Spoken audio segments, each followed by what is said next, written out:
I was told the superintendent was visiting and there would be a surprise assembly. I was also told to prepare my students for a dance as part of the assembly. So I asked around what it was, but I think it was just kept a surprise. Yeah. Today we had a special assembly with a lot of special guests to present the Milken Educator Award.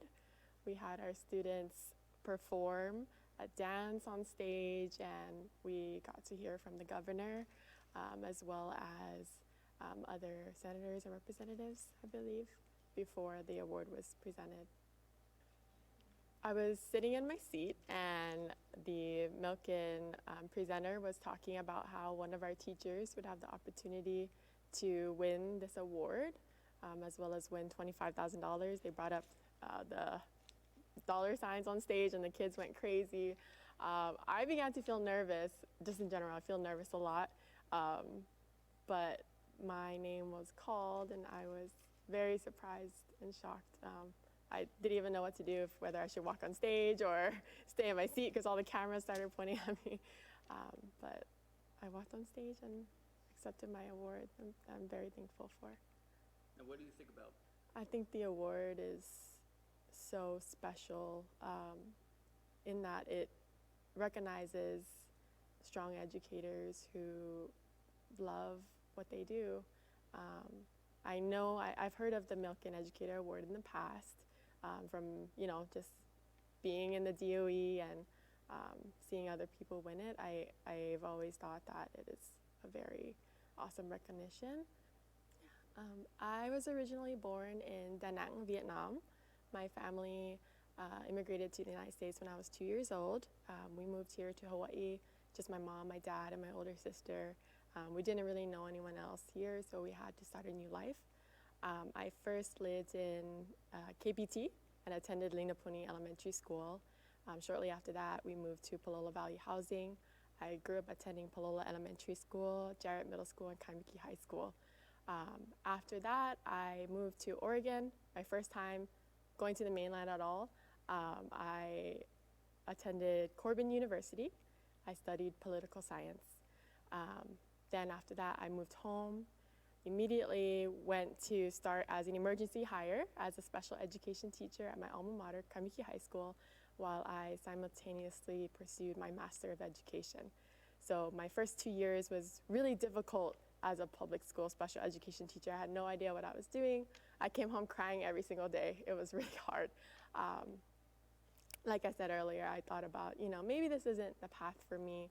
I originally had planned to go to law school, but I realized I wanted to be in a profession where I felt like I was making a direct impact, like my teachers did for me as someone, who didn't really come from much.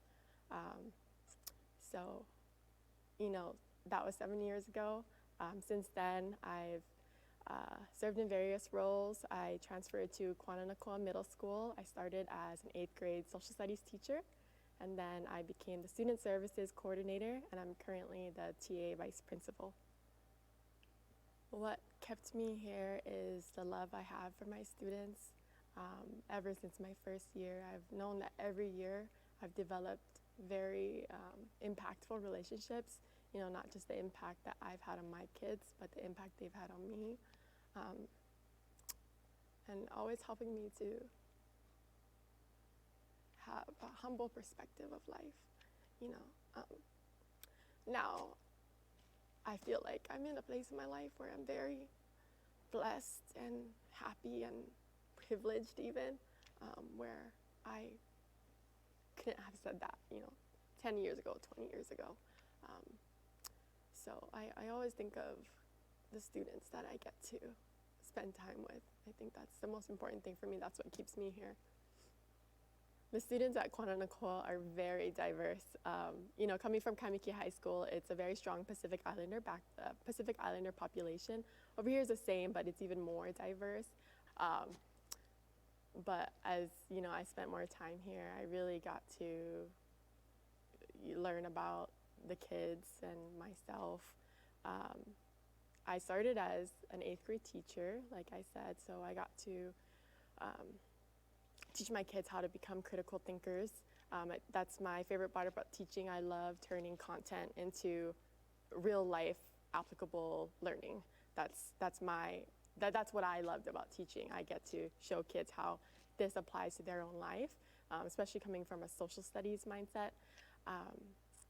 And then when I became a student services coordinator, because I'm not in the classroom every day, I wanted to find different ways where I could still work with students. So I started a couple after school clubs. So I'm currently the esports program advisor. So that's really awesome because we get to play games with the kids and compete with other middle schools across the state. And when I'm at the championships, it's pretty cool because my team has a handful of girls, which is very rare in gaming. And then as a female esports coach, that's also very rare.